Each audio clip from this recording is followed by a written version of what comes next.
Habíamos hablado la última vez que estudiamos Tania, habíamos hablado de el primer capítulo, habíamos hablado mucho de la primera alma, el alma animal que tiene la persona, que le da a la persona la vitalidad, la fuerza, y que habita en el lado izquierdo del corazón.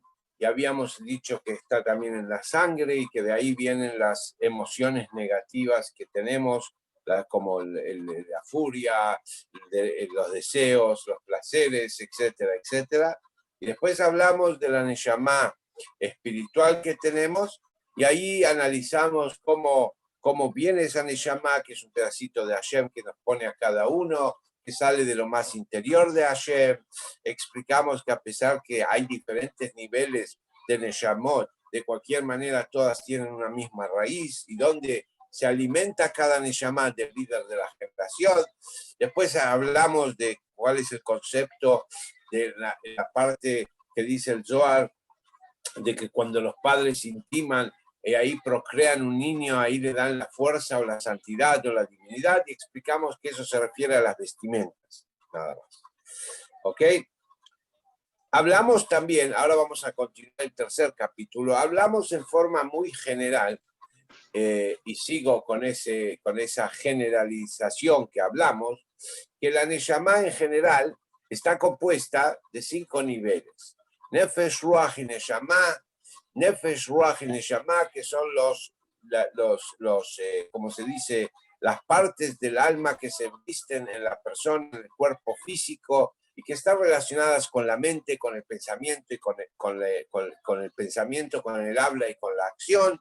Y después existen otros 2 niveles, Hayah y Yehidá, que son niveles que no están adentro del alma realmente. Uno queda en su raíz, que es la Yehidá, que es la parte que queda unida a su fuente, a la esencia divina, a Dios, etcétera, etcétera, pero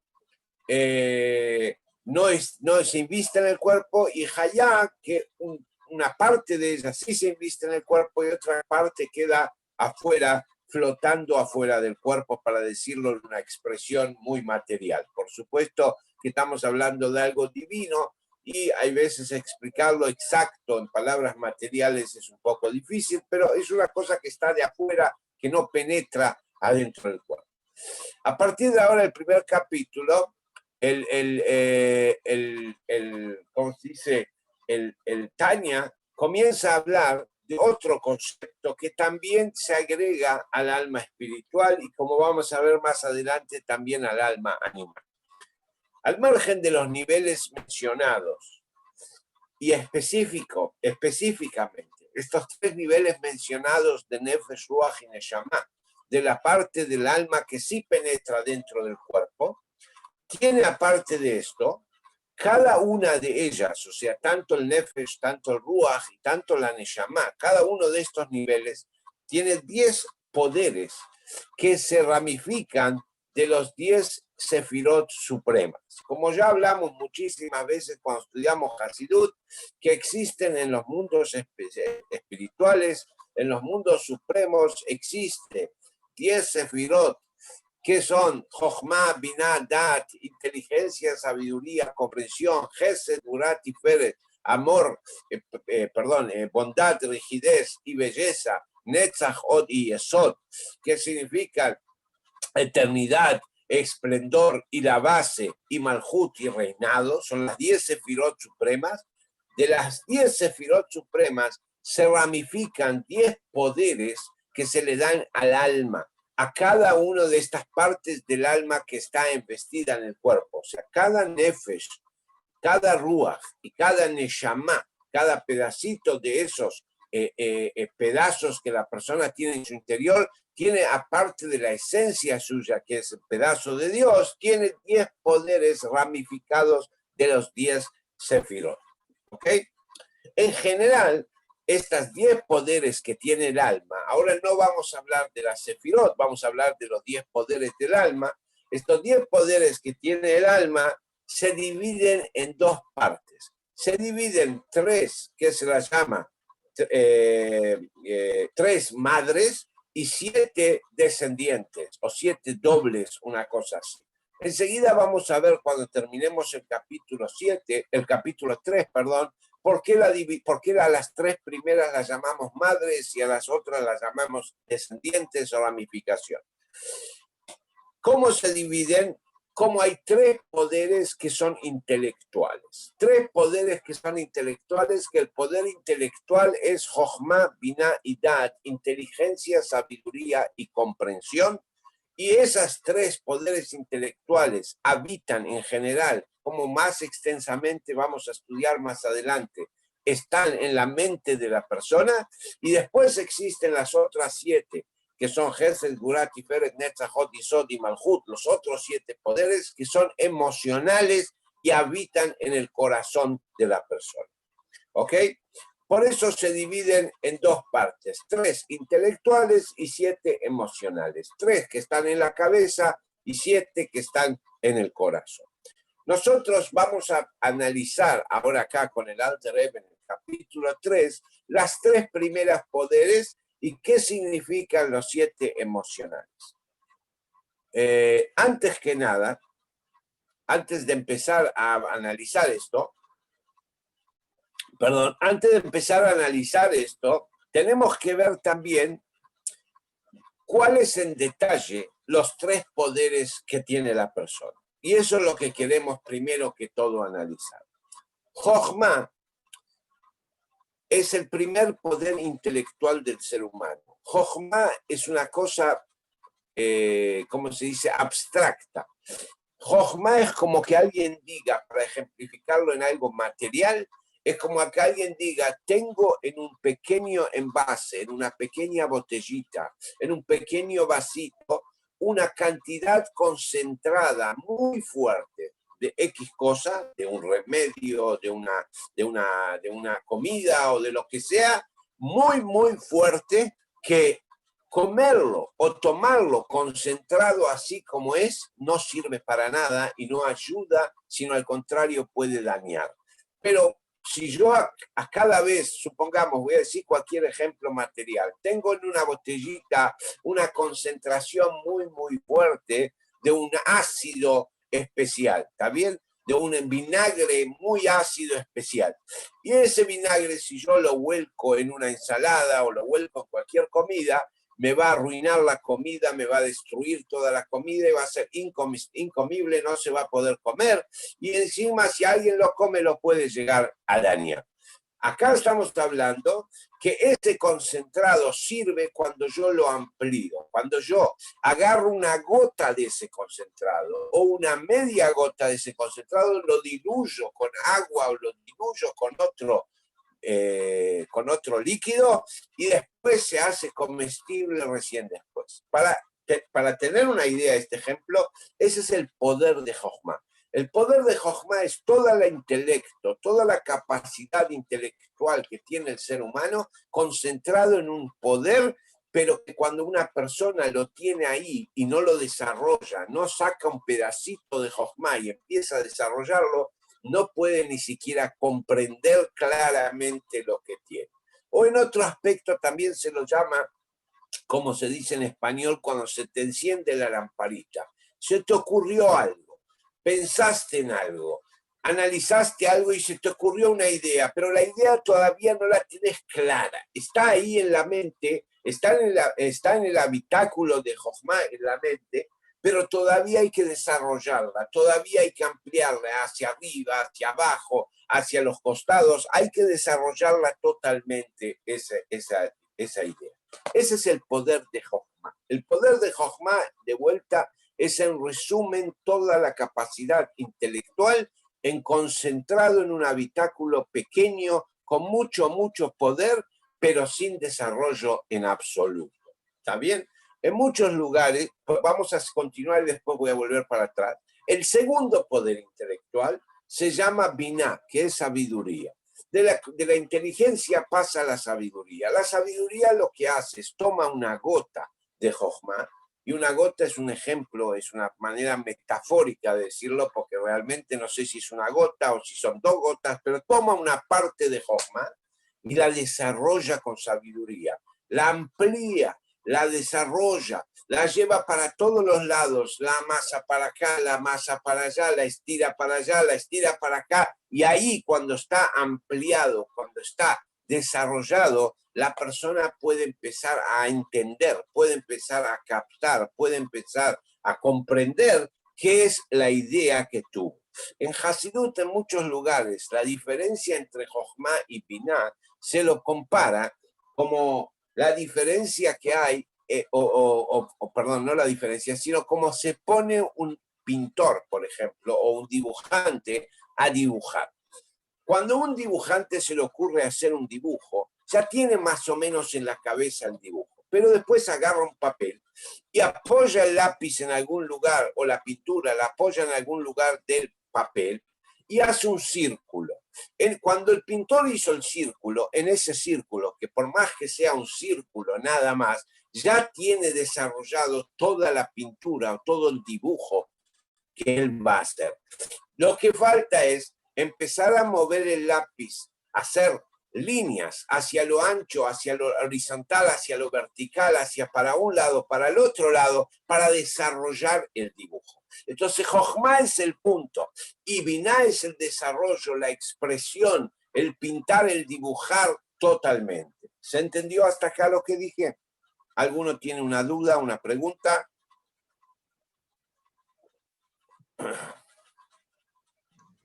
Todo bien, Raúl. Perfecto, si está comprendido, entonces excelente, gracias. Todo perfecto. Perfecto, continuamos entonces. ¿Qué es lo que pasa? Cuando una persona no desarrolla Binah, no desarrolla el segundo poder, desarrolla Jochma. La palabra Jochma nosotros la podemos dividir en dos palabras. Koach Ma, fuerza qué, porque es una fuerza abstracta. No tengo claro nada. Muchas veces nos puede pasar a nosotros que escuchamos un shiur de Torah o un shiur de cualquier otra cosa, salvando las distancias, salvando las diferencias, y estudiamos y escuchamos a una persona que da un discurso muy profundo, muy interesante, muy lindo, y llegamos a casa y nuestras esposas o nuestros esposos nos preguntan, ¿y cómo estuvo el shiur? Y nosotros le decimos, excelente, buenísimo. Y nos pregunta, ¿qué dijo? Y ahí empezamos a titubear, empezamos a decir, explicó, no explicó, aclaró, no aclaró, pero no sabemos desarrollarlo. ¿Por qué? Porque el discurso entró en Jochma, entró en el habitáculo del intelecto de Jochma, pero yo todavía no lo desarrollé en Binah. Entonces quedó ahí, me quedó abstracto. Sí puedo decir que lo entendí, pero no lo comprendí, no lo desarrollé, no lo analicé y no lo puedo expresar ni siquiera, no lo puedo enseñar a otro porque todavía estás en habitáculo. Entonces, una persona que desarrolla su poder de Jochma, pero no desarrolla su poder de Binah, tiene ideas muy abstractas, tiene conocimiento muy abstracto y tiene situaciones de mucho saber y de mucho conocimiento, pero en la práctica no lo puede aplicar, no lo puede expresar, no lo puede desarrollar, porque lo tiene en el habitáculo de Jochma y no lo pasó a Binah. Para darles un ejemplo simple de lo que me estoy refiriendo, no es absoluto, pero es para que nos dé una idea. Mi papá, que en paz descanse, cuando era joven, él trabajaba en la shejitá, él faenaba animales, faenaba vacas para consumo acá en Argentina, también para exportación hacia Israel y hacia otros lugares. Mi papá trabajaba. Una vez visitó en la Argentina el rabino principal de Eretz Israel, el rabino jefe Ashkenazí, porque en Israel hay dos rabinos jefes, uno Ashkenazí y uno sefaradí. El rabino jefe Ashkenazí visitó la Argentina y como mucha parte de la carne que se faenaba en la Argentina iba para Israel, pidió visitar la shejita, pidió visitar la faena. Entonces lo llevaron y cuando lo llevaron le pidieron a mi papá, que era uno de los 5 o 6 shohatim que estaban ahí presentes, que lo acompañe y que demuestre todo el proceso. Entonces mi papá lo acompañó. La primera parte que lo acompañó es donde se ve a los shohatim cuando afilan y revisan los cuchillos, que estén bien afilados, que no tengan ninguna mella y que no dañen al animal, etcétera, etcétera. Y Y después lo llevó al segundo proceso, que el segundo proceso es cuando se le corta el cuello a la vaca y se lo faena, ¿sí? Ustedes saben, o deben saber, y si no, bueno, les digo ahora, existe una mitzvah de que cuando se faena un animal hay que cubrir la sangre. La primer chorro de sangre que sale del animal hay que cubrirlo con tierra o con polvo o algo similar. Pero esa mitzvah es aplicable únicamente en dos tipos de animales, en aves o en bestias salvajes. Pero en animales comunes como una vaca, una oveja, un cordero o cosas similares no se aplica esa mitzvah. Sería un poquito también inaplicable, porque si ustedes se pueden imaginar que cuando le cortan el cuello a una vaca no sale un chorrito de sangre, sale un chorro muy grande de sangre. Mi papá, que era una persona alegre y que le gustaba hacer bromas, entonces en broma le dijo al rabino que lo invitamos a tapar la sangre. Y el rabino, en vez de captar que no había que tapar la sangre porque a una vaca no hace falta, se le escapó esa parte y se quedó medio parado y dijo, ¿cómo se tapa la sangre si es mucha sangre la que sale? Y todos se rieron y como que el rabino pasó un mal momento. Después mi papá le pidió disculpas, que no tuvo la intención de hacerlo pasar un mal momento, pero mi papá cuando me contó esta anécdota, me lo contó con el motivo de darme la explicación, que no es que el rabino no sabía esa ley. Por supuesto, si es rabino jefe de Israel, supuestamente esa ley tan simple que la sabe cualquier chico que está estudiando Torah, el rabino jefe de Israel la sabía. Pero ¿qué pasa? Como nunca la desarrolló, porque nunca la tuvo que aplicar, nunca la tuvo que llevar a la práctica, entonces se le escapó, la tenía ahí en Jochma, pero no la tenía desarrollada, no la tenía en Biná, no la tenía aplicada, y por lo tanto se confundió en el momento que lo pusieron en un aprieto. Conté esta anécdota solo para dar el ejemplo. Una persona puede saber mucho, una persona puede conocer mucho y una persona puede tener títulos importantes, pero hay cosas que si no las desarrolla y si no las llega a cómo se aplica, puede quedarle en un habitáculo y no se le escapa del momento del estudio, se le escapa del momento de tener que aplicarlo. Eso es lo que pasa cuando una persona desarrolla la Jochma, pero no desarrolla el poder de Biná. Si nosotros nos preguntamos, antes de seguir adelante, ¿cuál de los dos poderes es más importante? La realidad es que Jochma es el número 1 y Biná es el número 2. Pero el motivo que Jochma es el número 1, porque el Jochma es el dador. Jochma es quien le da la inteligencia a Biná para que Biná la pueda desarrollar. Pero por otro lado, Jochma y Biná son como dos cosas inseparables. Quien tiene Jochma debe pasar por Biná para desarrollarla. Y quien tiene Biná debe tomar de Jochma sabiduría para poder desarrollarla. Si vos tenés Jochma pero no tenés Biná, no sirve de nada. Y si tenés Biná y no tenés Jochma, tampoco sirve de nada. Por lo tanto, es un desarrollo común de las dos cosas.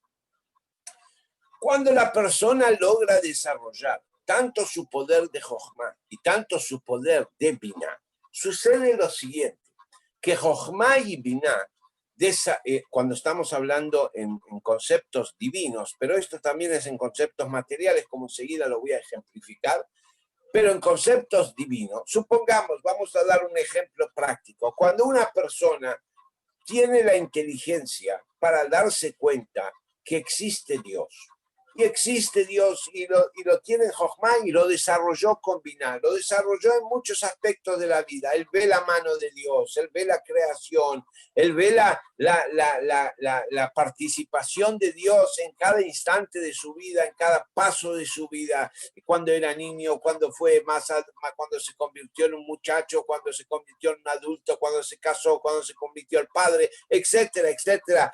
Ve como Dios lo va guiando, como Dios lo va manejando, como cada situación ve la mano de Dios. Entonces, consecuentemente a ese desarrollo intelectual, nace en la persona sentimientos de amor o temor a Dios.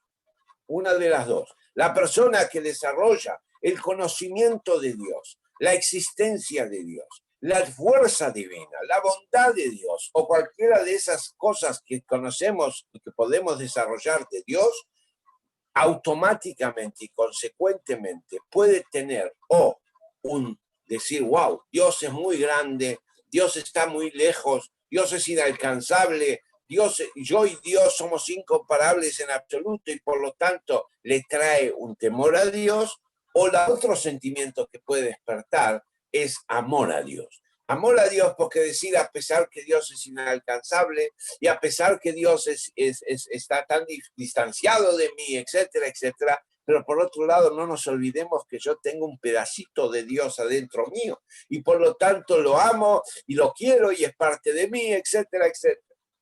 Por lo tanto, como Jochma y Binah son los que desarrollan las emociones en la parte espiritual, vamos a ver después cuando hablemos del alma animal, que en la parte material, física, no es así, pero la parte, no, perdón, no en la parte material física, en la parte animal de la persona no es así, pero en la parte espiritual sí es así, o sea, en el alma espiritual es así. El intelecto es quien hace nacer las emociones, por eso los poderes intelectuales se los llaman madres y a los poderes emocionales se llaman descendientes, porque los poderes emocionales nacen del poder intelectual. Nadie puede amar a Dios o temer a Dios por un dictamen, por una ley. Amarás a tu Dios, temerás a tu Dios. Y como la Torá dice que lo debo amar, lo amo. No es mentira, no amas nada. Sí, es un sentimiento, hay que desarrollarlo. Y como dice el Talmud, ¿cómo se puede obligar a una persona a tener un sentimiento cuando el sentimiento tiene que nacer? El Talmud nos aclara, la mitzvah de amar a Dios es una mitzvah de que profundices en la grandeza de Dios, que desarrolles con tu intelecto las capacidades, las bondades del intelecto, todo lo bueno de Dios lo desarrolles y consecuentemente a ese desarrollo va a nacer adentro tuyo una emoción de amor o temor a Dios. Y la mitzvah es esa, la mitzvah es el desarrollo que produce el sentimiento. Porque en los poderes espirituales, en el alma espiritual, el intelecto es quien hace nacer las emociones. Esto pasa lo mismo entre personas, un ejemplo más físico o material.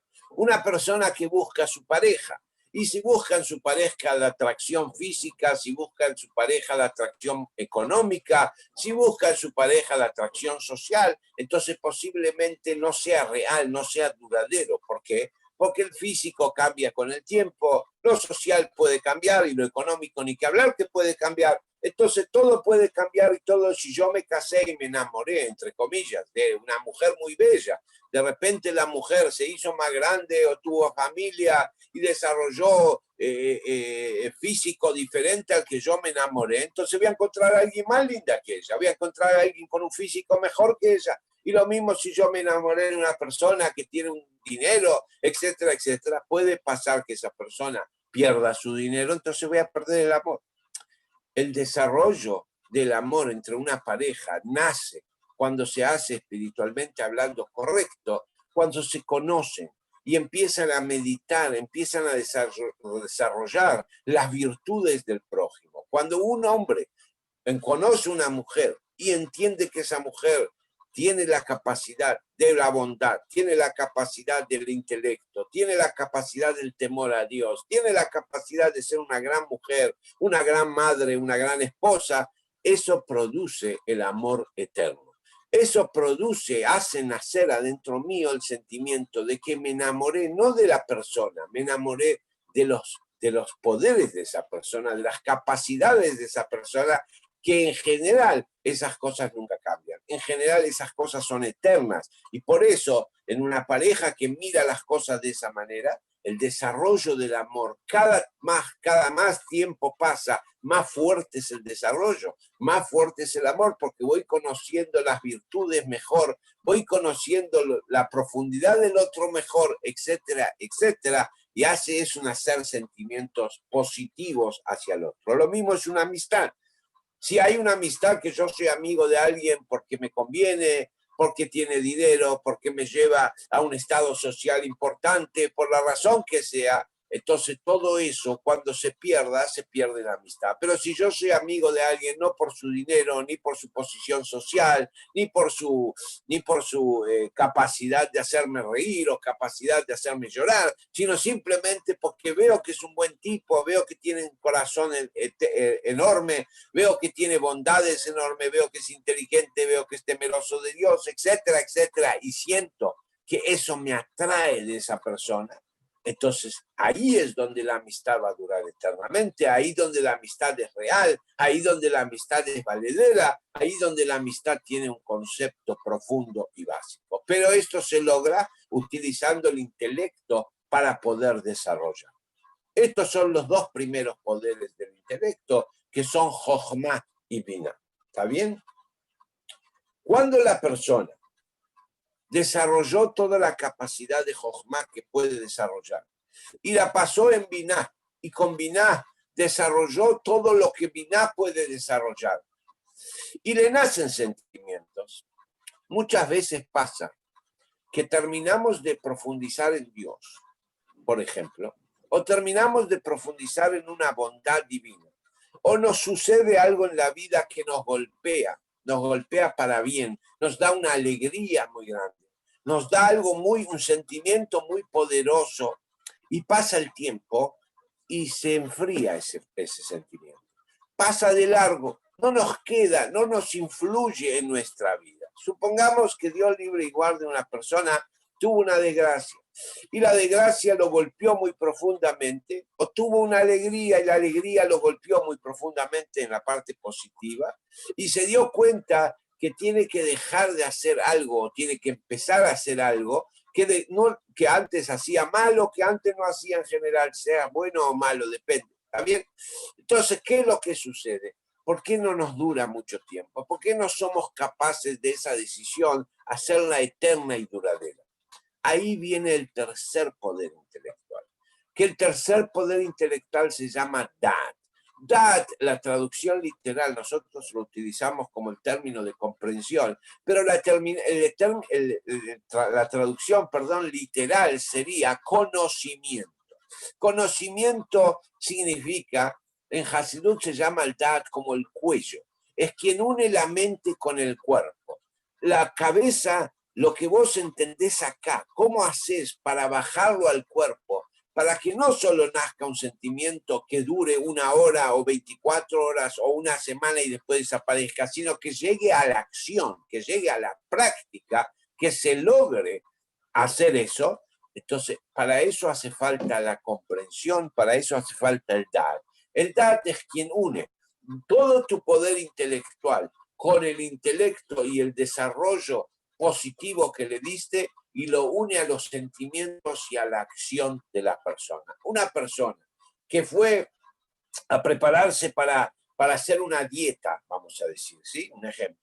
Y entendió lo dañino que es comer de más, entendió lo dañino que es tener colesterol, entendió lo dañino que es tener azúcar, entendió lo dañino que es ser obeso, entendió todos los puntos y lo comprendió e inclusive le produjo un sentimiento de decir, a partir de mañana empiezo una dieta fuerte, tengo que bajar 10, 15, 20, no sé cuántos kilos.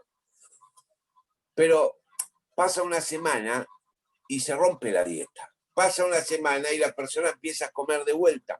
Pasa una semana y bajó 2 kilos, dice, bueno, ahora paro un poquito y después sigo. Y después no sigue nunca más. ¿Cómo se hace para lograr una dieta, sea fija, sea ese sentimiento de no quiero tener más colesterol, no quiero tener más azúcar, me quiero cuidar? ¿Cómo lo logro? Cuando la persona utiliza el Da'at. Cuando la persona utiliza el Da'at, todo eso que entendiste en la mente baja al cuerpo y se aplica correctamente también. Pero si la persona tiene intelecto desarrollado al máximo, pero no tiene desarrollo de Da'at, entonces entiende muchas cosas en la cabeza, pero es como se dice en español, haz lo que yo digo y no lo que yo hago. Sabe mucho, dice muchas cosas lindas, explica muchas situaciones, pero en la práctica el personal actúa totalmente diferente. Y una persona se pregunta, ¿cómo puede ser que me acabas de explicar tantas cosas, pero en la práctica haces otra cosa. Eso es porque hay falta de Da'at. Una persona que actúa muy apresuradamente, sin pensar, sin desarrollar, y siempre en general, cuando una persona actúa de esa manera, comete errores, se lo llama en hebreo Kal Da'at, una persona liviana de Da'at, una persona que le falta el desarrollo de Da'at. ¿Por qué? Porque no piensa mucho, no desarrolla mucho y no le aplica eso que desarrolla y piensa. Actúa diferente a lo que tiene que ser. ¿Por qué? Porque no desarrolla, no porque es un tonto, no porque no es inteligente, no porque no tiene jochma o no tiene biná. Puede tener jochma y puede tener biná, pero si le falta el desarrollo del Da'at, no lo lleva a la práctica. Todo lo que tiene en la cabeza queda en la cabeza, pero en la práctica su cuerpo actúa totalmente diferente.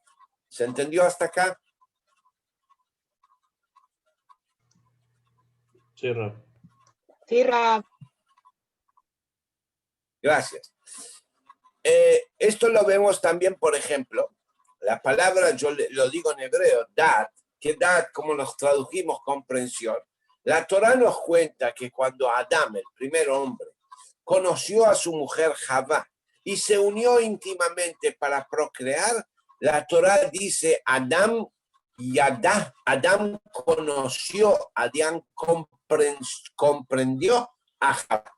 No dice la palabra Adán se relacionó, o como en otros lados en la Torá utiliza el término se acostó con Javá, sino la Torá dice Adán conoció, Adán comprendió a Javá. ¿Por qué? Porque la Torá con eso nos está queriendo decir que lo que Adán se dio cuenta en la mente, que él fue creado hombre con un sistema de reproducción y la mujer fue creada mujer con otro sistema de reproducción, él entendió que eso es para que se unan y juntos reproduzcan, fructifiquen y aumenten la humanidad, la familia, etcétera, etcétera. Y eso es lo que nos está marcando la Torá, que ese es el concepto de Da'at. Da'at, por un lado, une, como una pareja que se une la cabeza con el cuerpo, une todo lo que entendiste a que se lleve en la práctica al cuerpo, a los sentimientos y a la acción práctica, y por otro lado comprende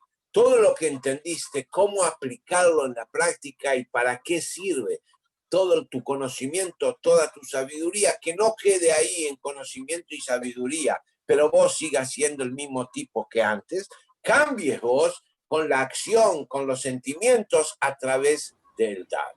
Por esa razón, como dije antes y lo repito, se dividen los poderes del alma en dos partes. Los tres intelectuales, que son los que hacen nacer los sentimientos, son los que desarrollan el sentimiento, los que los llevan el conocimiento intelectual a la práctica, y después están las otras 7, que son las emociones que nacen a partir de esos sentimientos, de ese intelecto, que son la bondad, el temor, Gesed, de bondad, rigidez, Gurat, Tiferet, belleza, etcétera, etcétera, todas las emociones que son necesarias. Esos son los 10 poderes que contiene el alma para poder desarrollar su capacidad en el cuerpo físico de la persona. ¿Ok? Hasta acá terminamos el tercer capítulo. No quiero empezar el cuarto capítulo, porque el cuarto capítulo es extenso, nos va a hablar de las vestimentas del alma, como vamos a ver si Dios quiere, Bezrat Hashem la semana que viene, pero bueno, vamos a cerrar el shiur acá, aunque nos faltan unos minutos, pero no importa, vamos a cerrar el shiur acá porque terminamos el capítulo 3.